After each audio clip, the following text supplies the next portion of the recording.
welcome back, everybody. I'm Rod. I'm David. And I'm Ivan. And this is Our Story, His Glory. We're Fresh Start Christian Sober Living.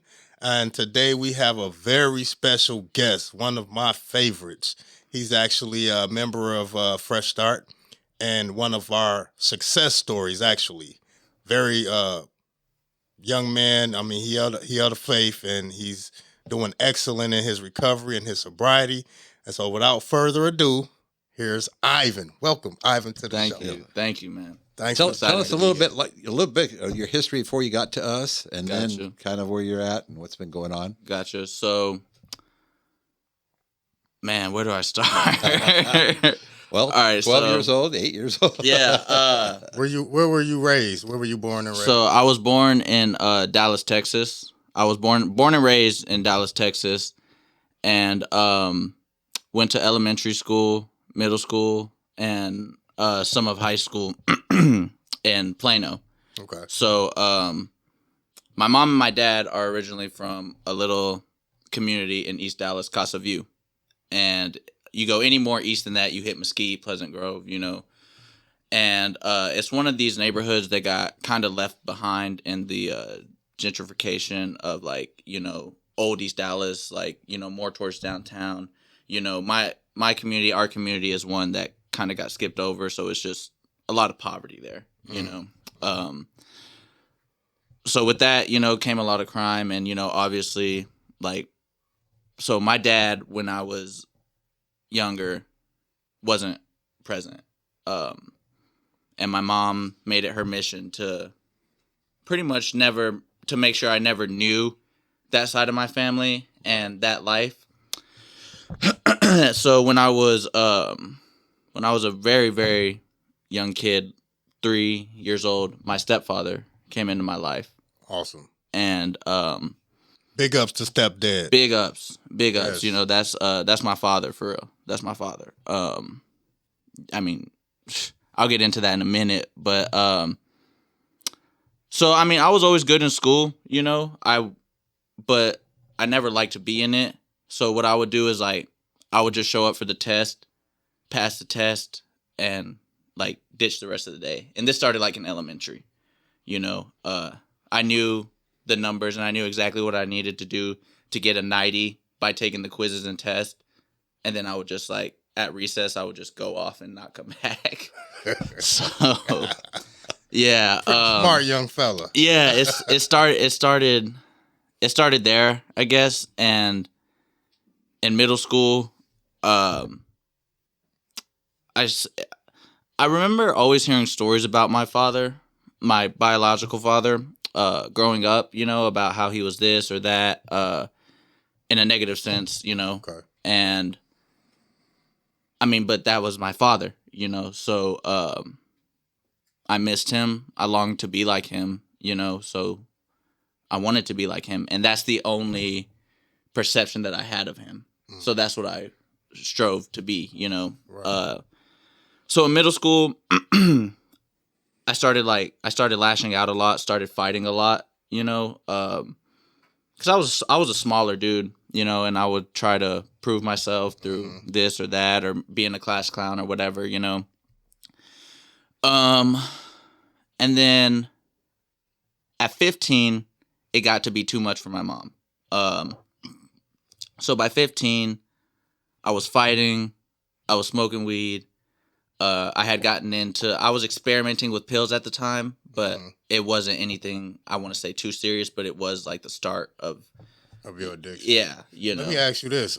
So as far as some of the stories that you were hearing about your biological father and you said they were negative, was the stories he was a gangster, he was man. a street dude? Yeah, so I'll put it to you like this. My dad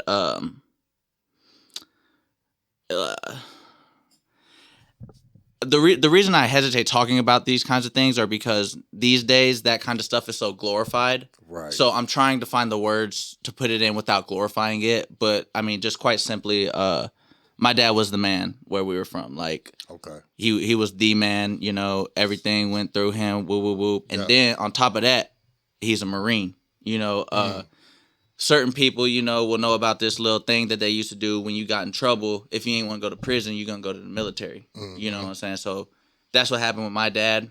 He went to the Marines and then he came back. And this is my opinion or my perspective on it. I feel like when he came back, he came back to what he had always known, you know, and what was comfortable. Yeah. So you take somebody who came up and, you know, in that lifestyle, you know, and then they get militant training and then they go back to that lifestyle. Yeah, you're a dangerous man. That's what I'm trying to say. Like, so stories after my dad came home from the Marines are what I would always hear, you know, about how he would, he'd be throwing people through rooms, you know, with one hand, you know. Say less. We don't got to get into full detail. Type thing, yeah. I got you. So, and that's what I grew up like, really like. Emulating him. Yeah, you know, trying to be. Imitating. Yeah, and so on top of that, I had an uncle, and he was my dad's younger brother, and he was more close to my age than, you know what I'm saying, my dad's age. That's just how, you know what I'm saying. You know how big families work and woo woo woo. So he was more so a gangbanger, and institutionalized at a young age. So there was a difference between him and my dad, but my uncle, is what was more around, more so, you know, him and my big cousin. So that's kind of the backdrop on that. Yeah, okay. you know. So you was 15. You experimenting with pills and and I get kicked out of the house. Who do I go live with? Pops. So 15 and 16, back in the heart of it. You know what I'm saying? I'm talking about like if this is our street, highway to highway, we right here in the middle. You know, so I'm picking up on a lot very quickly, and then my uncle, my dad's older brother, had passed. And he's the one who, like, he showed me how to box. You know, he would pull me aside at, you know, family gatherings and really ask me, like, how are you doing? You know, like, what you want to be when you grow up? Like, he never, my Uncle Ben, he never talked to me about gangster stuff. Sorry, I'm sorry. That's okay. But he never did. He always talked to me about something positive, you know, getting in the gym, boxing, you know. Right. So when he passed, it was hard on me, you know. It was very hard, and I was dating a girl at the time who had a pill problem, a benzodiazepine dependence, and I remember she told me, she was like, "I know what'll help make you feel better, like here." Wow. And so I got hooked on Xanax for a long time, not a long time, like 2 years. 2 years, I was hooked on it, and in that time period, I'm still like. I'll put it to you like this. I looked at like the streets and that lifestyle. I looked at it as a checklist. So like robbing people, check mark. Sell this, check. Do this, check. You know, so so in my Xanax days, I was still checking things off. You know, boom, boom, boom. By the time I hit 18, oh, let me tell you this too. When I was 17 and I was in the Xanax rage or whatever, that's the first time I ever caught felonies. So by the time I'm 18, I'm dealing with these cases, and I have checked everything else off the list, right? The only thing left was to go to prison. So I'm going, and it's going to sound crazy, but I wanted to go to prison. I wanted to. I was ready, you know, because to me, it was the last thing I needed to check off of my checklist in order to solidify this little dude that, you know what I'm saying? Because at the end of the day, like, let's keep it real, you know? I was in Plano for a lot of years. So that was always held over my head, like, oh, you didn't really come up like this, or, well, you don't know the real. So I would go extra hard, you know, in terms of like, I'm, okay, like, yeah, that's true, but what can you say you done that I haven't, you know? Right. So by the time I'm 18, I'm going to court, and I'm ready to go to prison. I'm wanting to go to prison, but I don't. And I didn't take that well, man. I didn't, because I felt like at that time, I remember feeling like I would never be like solid. I would never be complete without that, you know? Right. That's how warped my thinking was. Yeah. I felt like I needed to go to prison in order to solidify my character. Wow. You know what I'm saying? And that's just like how I was living. You know, that's a huge deception, even to this very day, that a lot of young fellas, you know, people getting out of prison, like, yeah, I went to prison, it wasn't that bad, it made me cool and stuff like that, and it make people be like, okay, prison ain't that bad, you know what I'm saying? So let me continue to be a gangster and live this lifestyle, because if I go to prison, so what? Yeah, that'll make me even more of a gangster. Yeah, at least. But see, what people don't understand is. See, I got kids now, bro. You know what I'm saying? So, man, it's crazy. It's crazy because it's like being a gangster. Even if you check off everything on the street checklist, right? Like, what are you then? Well, who are you then? You a dude that's done a lot of crime. You brought harm to people. Cool, but like, what are you doing with your life? You know what I'm saying? Right, like, so it really, I mean, in real life, all that don't amount to nothing. That's right. But at 18-year-old me, that was everything. Yeah. You know, so when I didn't go to prison, I was like, okay, I'm gonna jump off 10 times harder now because they're gonna try to play me like I'm sweet, and this is not that. You know, so 18, and that is when I come from, like, all my family, they were heroin addicts, you know. Heroin, that was their thing. I had experimented with opiates, you know, up until then, but after I didn't go to prison and I started like doing more, getting more involved, deeper in the mix and in the fold, I needed something to cope, you know. It's a lot. I'm sure you relate, like, it's a lot, bro. Yeah. So I needed drugs to cope, you Absolutely. know. And my older cousin, you know, he got tired of seeing me like act stupid and black out on Xanax, you know, because young kid on Xanax, mental health issues, 3-4 pistols. That's not safe. Yeah. That's not safe. So recipe for disaster. Yeah, you know. So I remember we were in the car and he hands me a little blue pill, a little oxy, right? Mm-hmm. And I just took off from there. Yeah. You know. And it got bad. It got really bad, really quick. But then I went to rehab, and then that, like, I don't know why I went. Oh no, I know why I went, because I caught another case. You know, because I caught another case. Yeah. You were spiraling. Yeah, I was spiraling out. Yeah, and the crazy thing is, bro, like, I genuinely didn't care though. You know, I was like, if I'm gonna die in these streets, I know I'm one of the few that can say, like, I really died, like, about this. You know what I'm saying? Like, about that life. Yeah, you know, like really, like, BTA, about that action. You know, yeah. So it wasn't until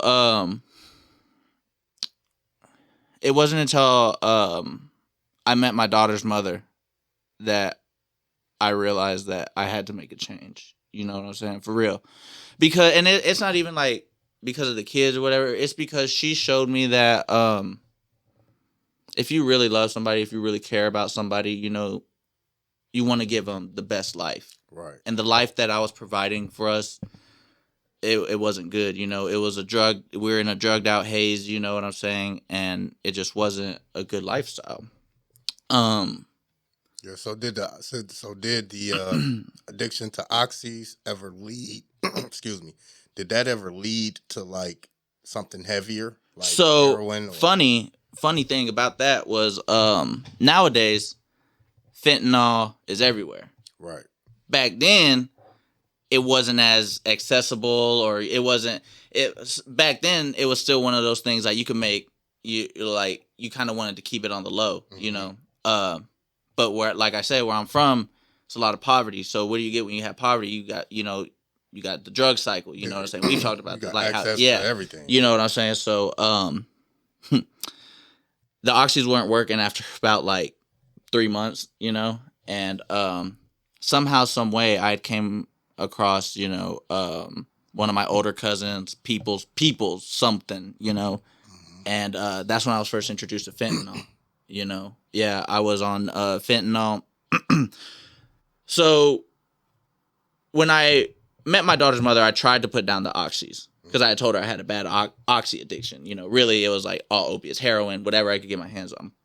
And I really did try to stop. But one day, you know, we were feeling good and I was like, hey, you know, like we got to try this, you know, woo. But I knew oxys weren't working for me. So I was trying to get, you know, something, whatever, you know, I was looking for some medical grade shit. And then fentanyl or stuff and fentanyl comes up. And, whew. That took you down. Yeah. Yeah. So he was actually addicted to the fentanyl itself. Fentanyl Connect. Yeah. All of that. Man, you are a miracle. Yeah. Because to be alive to tell this story. Yeah, man. You know, a lot of people, just like even nowadays, that get a hold to whatever they DOC, meaning drug of choice, get a hold to it, whatever it is, marijuana, crack, meth, or whatever that's being laced with fentanyl. Don't live to tell their story because it's killing so many people today. Yeah. You know, so that's a lesson in itself. I feel the need when this comes up. I feel the need to put this out there too. I'm not no superhuman. I'm not this, that, or whatever. This is what it is. For one, I hit them kneecaps and I pray. You know, the Lord has always, you know, the Lord's always, you know, been a part of it. But also too, I don't want people to hear that and think maybe like this one time won't kill me, because it will. The reason that I got through it was because 15, 16, 17, 18, I'm building my opiate tolerance up. You know, like I had already been on heroin up until that point. The reason that people like what happens with fentanyl is it's such a powerful opiate that like your brain kind of like it overloads it and it shuts down. You know, your body don't have a tolerance. Yeah, exactly. You know, like you stop breathing, a whole bunch of stuff. You know, so there's actual science behind that's why like I did it. It's not just like, you know. So I just feel the need to put that out there because it's such a dangerous thing, man. Yeah. Even to the point now to where like I recommend the Vivitrol shot, which is an opiate blocker, to everybody, because even if opiates aren't your DOC, and let's say you're just having, not even us, but like somebody's having a bad day, they go pick up something and it's laced, you know, that shot, that Vivitrol shot could be the difference between life and death if you don't have some Narcan around, you know. That's where we're at these days. What is it? Vivitrol shot? Vivitrol, yeah. Okay. Yeah, Vivitrol. it's naltrexone injection. Okay. Yeah. And once you get it, it blocks opiates for a month. So you could pull out some fentanyl right now, and if I were to do it, I would not get high. I would not OD. You know, it blocks it. It blocks those opiate receptors in your brain. That's very informative. Yeah. People that's still struggling with addiction. Yeah, man. And that's the thing about my recovery, man. My recovery is me based. I took time through the past couple of years to learn what really works for me, you know, and what doesn't work for me. Right. You know, people look at me these days, bro, and they think that it happened as soon as I moved in, you know, or they no, bro. This has been way before that. This has been a work in progress for Absolutely. years, you know. And what led you to Fresh Start? What led you to wanting to be a part of Fresh Start, Christian Sober Living? So, at the time to where the first time I came to y'all, I remember that day. I was almost ready, bro. I was almost ready. Like I had told you, like I had one foot still. So by the time I came to you, let me throw this out there too. One of the biggest things I had to do in order to get me ready for that was all of the stuff that we just talked about. My dad, the street, the lifestyle, all you see me, you know, all of that. I had to unwire my brain, you know, and that is something that not enough people recognize or acknowledge. And I don't need big ups for that. I don't need people to throw me flowers everywhere I go. But at the same time, that's a battle. That's probably the hardest battle I've ever fought in my life, above addiction, because it's like that. Yeah, you gotta unlearn everything that you learned. Yeah, you know, all that toxic teaching and stuff that was embedded in us, ingrained, you know, from childhood. Yeah. We gotta really rewire our thinking. And I remember when you first came to do a tour of the house, and your mom brought you and you was like, okay, you know, yeah, like I could rock with this. Yeah. You know, this is me. Yeah. I need this. You know, Yeah. you was very on board. Yeah. But then, you know, something clicked and you said, you know what? I think I need a little bit more time. And I remember that moment and you called me. It was like, hey, I still want to come. Please save a spot for me, but I'm going to rehab first. Yeah. And I thought that was the best decision that you made. Yeah. And I was like, man, this guy really going to make it. You know what I'm saying? Because instead of just jumping right into the fire, you was like, you know what? Let me go work some more. Let me go put in some more work, put some more time between me and the drug before I come into the sober living environment. Something about that, bro, is as addicts, if we're lucky, we have loved ones, right? And we feel pressure sometimes to go with a move that we know we're not ready for. But we do it, and then we end up either self-sabotaging or we just honestly, genuinely end up squandering it because we're just not ready, you know? Right. And you're trying to appease your Yeah, blood. you know, and so I had already had the talk with my people at that point of I'm almost there, guys. Like, for real, I'm almost there. I am still using, but I'm almost ready to be done. I don't know what I need, but I'm almost there. And I felt it, you know? And so, like I was saying, when I came the first time there, I was already, like, out of the streets, you know? But I wasn't out of the drugs yet, you know? And I knew, bro. I knew going into rehab, I was like, this is going to be my last time because I'm going to take this time and I'm going to plan. I'm going to really think about what I need, you know, what has worked, what hasn't worked. And I took those 30 days, bro, and I put it like this, like, right. I didn't know today I was going to be on the podcast, but I knew I was going to be here. Yeah. Straight up. Yeah. Because I studied myself, and that's what it takes. That's something I took inventory. Took inventory. Exactly. You know, bro, I did the 12 steps without even knowing I was doing the 12 steps, bro. Yeah. You feel me? And so when you got out of rehab after doing them 30 days and you walked through that door, you was a new man. Yeah. You was a totally different man from the 30 days prior to when I met you that first time. You did a tour of the house. Yeah. And I saw you was ready. Yeah. You was all the way ready. So how did you feel in regards to entering Fresh Start? I know you was a little nervous, right? A little bit, you know, unfamiliar territory, you know, fear of the unknown and stuff like that. But were you comfortable with the embrace that you felt coming into Fresh Start? Oh, bro. Yeah, for sure. Because and here's the thing.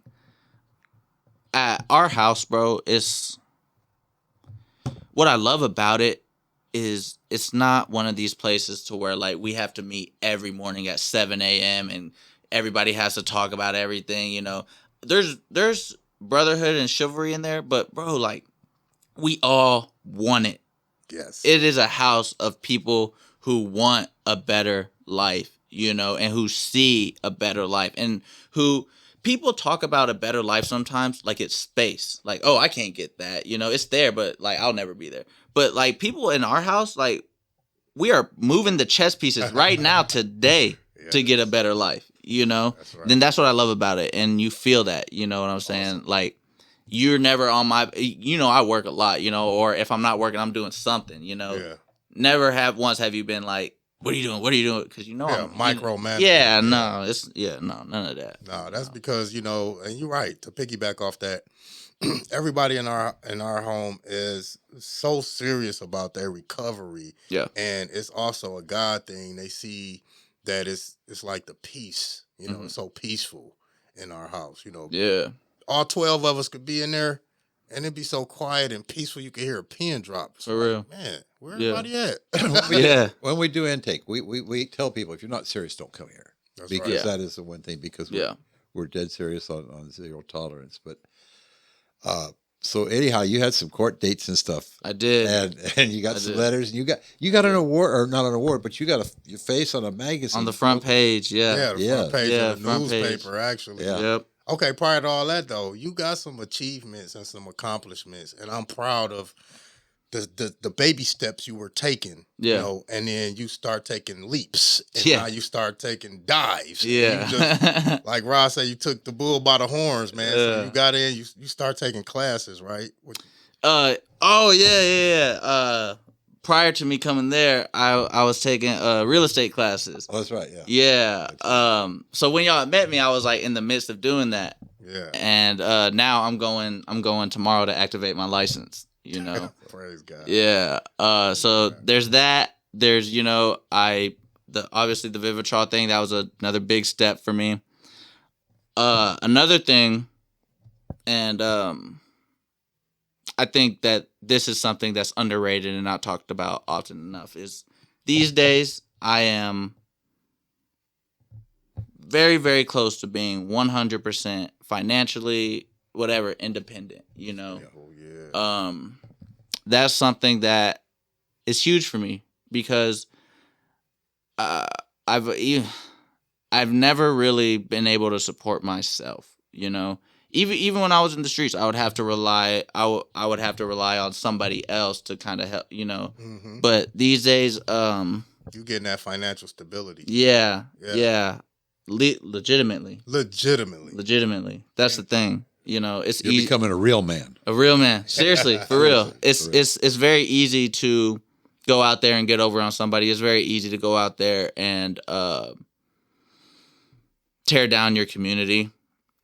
I've done it. It's easy. It's quick money, but it never lasts, and it's, you know, it's just it's not fulfilling like hard work is. Right. You know, that's the main thing for me. When I come home after a long day of working or a long week of working, and then, you know, I'm able to pay my bills, you know, my mom's able to lay her head down at night, not having to worry about me, you know what I'm saying? Like, it's huge. Those little things are huge, you know.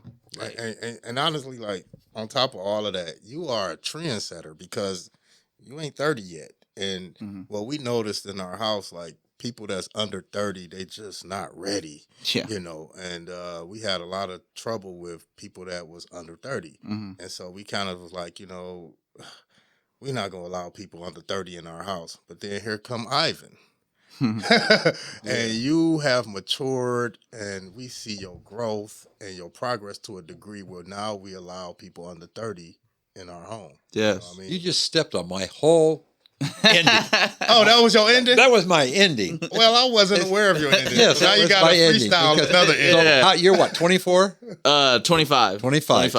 25. Yeah, and for the last 3 years, until you came, I just said nobody under 30. Mm-hmm. And we just pretty much kept it that way. Yeah. And then between Grace to Change bugging me and a couple other people asking me, we took a chance. Mm-hmm. And what you've done is you opened my heart back up, and we're taking younger with, but we're still screening heavier, I think, on younger people, because my perception before, truthfully, was most of you under 30 were just still out there trying to prove yourself. Yeah.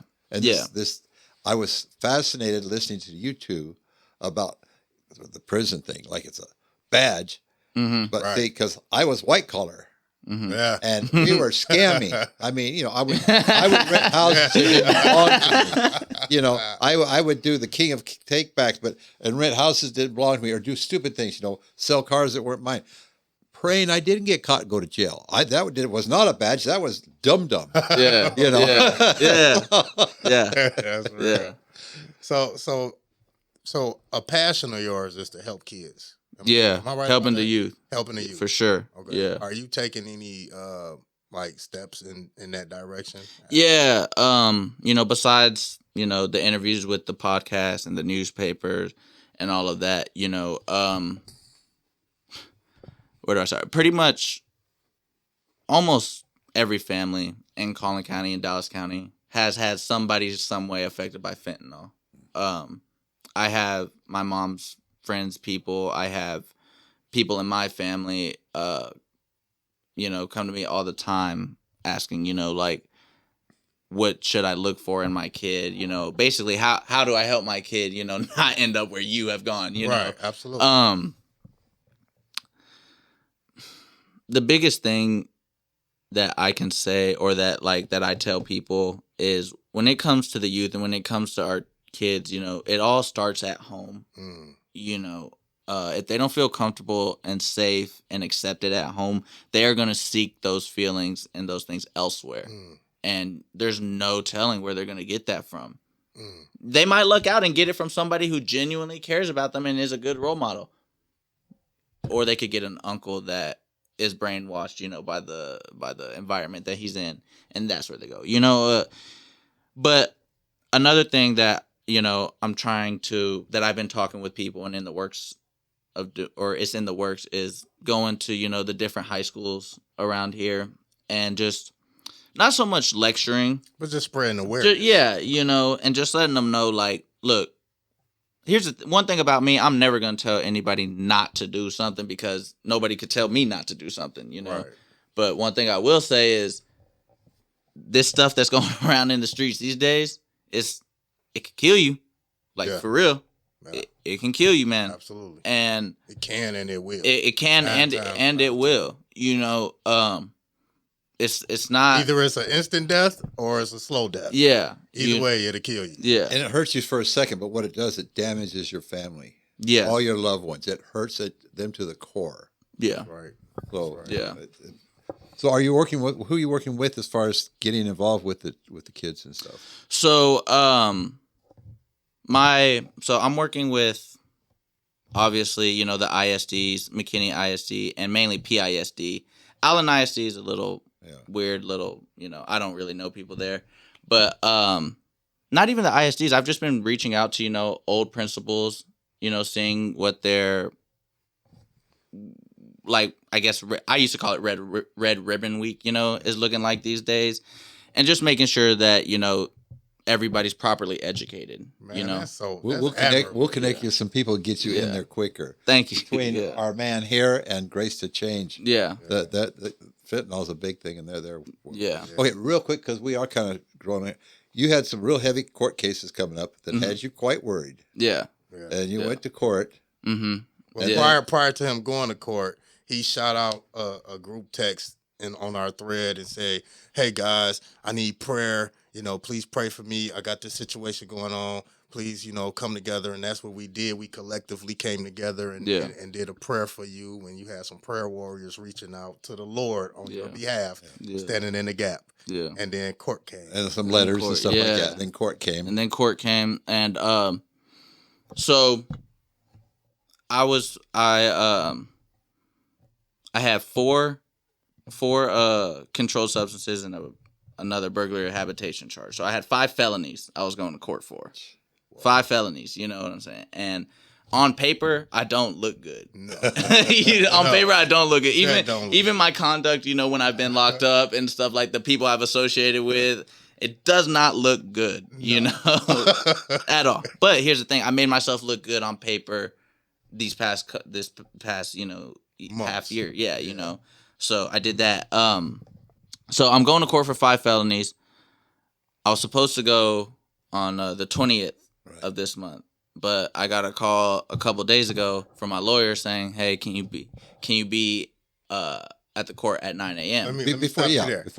Yeah, because prior to this court date, you took full accountability for the 5 felonies and you pled guilty. I did plead guilty. Yeah, and you went there and went back to court, and your attorney didn't show up.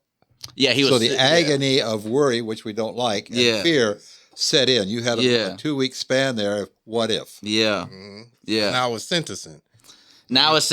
Yeah. Now it's sentencing.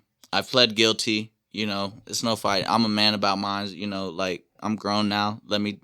And that's the thing, bro. Like, I kept thinking about my daughter, but my daughter's never going to be as young as she is now. So if I'm going to do this time, let me go ahead and do this and come home, Yeah. And I had already, done the mental work of, like, I'm not going to let prison, I'm not going to let jail become my personality like some other cats, you know what I'm saying, that come out and they're like, oh, they make going to prison or going to jail or being locked up their whole personality, or like, I am so much more than that these days, Right. I'm going to be a real estate. Yeah, so I go to sentencing. I'm there. I'm like, expecting the worst. Yeah, let me take whatever comes with it. Because at the end of the day, like it's like a contract, bro. I signed a contract with that lifestyle with the street, and that was the last thing I had to do to fulfill my contract and just be done with it. So I'm like, yeah, let's get it. I'm excited, you know, like, but not in the way I used to be. I'm excited to get it out of the way and move on with my life. Wow. And then, so my lawyer, he pulls me in a room, and I think that they're wanting me to make some sort of deal or whatever. And I'm like, man, I can't make no deal. I'm going away. You know, I have an out, but I'm not gonna take it. You know, so, he looks at me and he's like, "You still clean?" And I was like, "Yeah, I'm still clean." Like, what? You know, look at me. You know, yeah, I'm still clean. Like, I just took a drug test yesterday. Yeah, for real. You know, I was like, "Yeah, I'm still clean." He goes, "All right, Ivan, this is your last chance." And I hit my head to the table. And I was like, man, because at that, even then, I thought, okay, 30, 60, 90 days sanction, and then I'm home free, you know, but no prison. So I'm like, all right, cool, like straight Collin County. And then he told me, he was like, yeah, because I was on probation already for some more cases and whatnot. He was like, you're just getting a year added on probation, and 2 of your cases got dropped. You know, that doesn't happen. That's God. To me, to people, yeah. That doesn't happen to somebody that looks horrible on paper. Horrible, bro. 5 felonies. Horrible. You know, all of them run concurrent. Yeah. You know, it's just, that's a God thing. And that's what we pray for. Yeah. Yeah. Your relationship with God is solid right now. To say the least. To say the least. To say the least, man. Look, I'll say this, like, my whole thing, I used to refute God and religion a lot. You know, I used to actively fight against it. And my main thing was the miracles. It was, I haven't seen these miracles. Like, who is it? Yeah. I don't believe in miracles. Mm-hmm. That was my thing. I don't believe in miracles. But, so, as I kept going in my recovery journey, right? And I started getting a clearer head, and I started looking at things. I started, you know what I'm saying, like, really looking at the big picture. I remember saying to myself, I was like, I don't believe in miracles, but, like, I am a miracle. You feel me? So that's good. So, like, when that happened, I was like, okay, I was like, all right. You got it. Yeah, I was like, all right. So right now, you know, I grew up in the church, and then I drifted off, and then that happened, and then so right now I'm at a point to where, man, like, I talk to God like my best friend every day. Awesome. Good, bad, or ugly. You know, that's what it's all about. Yeah, and we're still gonna have problems. We're still gonna have trials. Oh, Satan's yeah, gonna come at us more. But hey, yeah, we know who wins in the end. Yeah, I read the last chapter. Yeah, so like, and then see, that's the thing I say all the time these days is, like, nowadays all my problems are good problems. Yeah. All my problems are good problems. That's right. Every single one of them. You know, it's like, oh, I'm tired and I'm finna go take care of my daughter. Well, I remember a time when nobody trusted me with my daughter. Right. You feel me? Nowadays, you know, I got a budget for this or budget for that. I remember days where I didn't have a cent to my name. Right. You know, so, like, all my problems these days are good problems, and I wouldn't feel right, like, not giving a shout out to my support system of my mom, my stepdad, my little brother, my daughter's mother, vicariously, and, you know, my friends. All of them knew that I could be here today, but I know that they had to leave me alone for a while, but the way that they embraced me back with open arms when they saw I was really ready, it's made a world of difference. You know, a support system can make or break. You know, right. You got to put yourself around solid people. You got to. And I'm not talking about just your mom or just a homie. I'm talking about the whole 9, because there have been times where me and my mom are, you know, into it. I come to you, or, you know, there have been times where, you know, I've, you know, haven't been on my P's and Q's at the house, you know, and I've had to go talk to somebody else. And then what do? I come back to y'all and I'm like, look, y'all, like, this was going on. Yeah. So you got to have that support system. A full circle. Yep. It's important. My team is solid, bro. That's right. You know, that's right. And I know they're not going to tell me nothing wrong. I'm grateful that I'm a part of that team. Absolutely, bro. Yeah. And, you know, that's your story, and you showed His glory. You're still young enough, and what a challenge to go out and just tell others your age, because Yeah. our problem is we're dealing with the older people, and no one's going to listen to me, But old guys will, but young guys, and you got a gift now, and you got a story that you can tell. You can show what God's done in your life, and you can help others, and bring others up and stuff. So just, man, I am so glad we've had you with us. I'm so glad you came in here this afternoon. So proud of you. I can't tell you how proud we are of you. Thank you. Yeah. So, anyhow, everybody, thank you for joining in. We love you. We'll see you next week. Thanks. Thank you. Have a great week.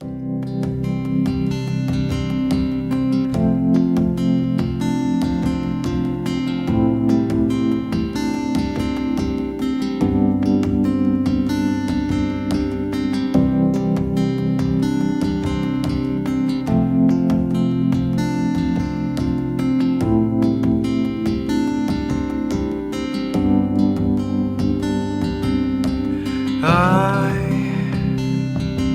have searched many years on end. There was none that my soul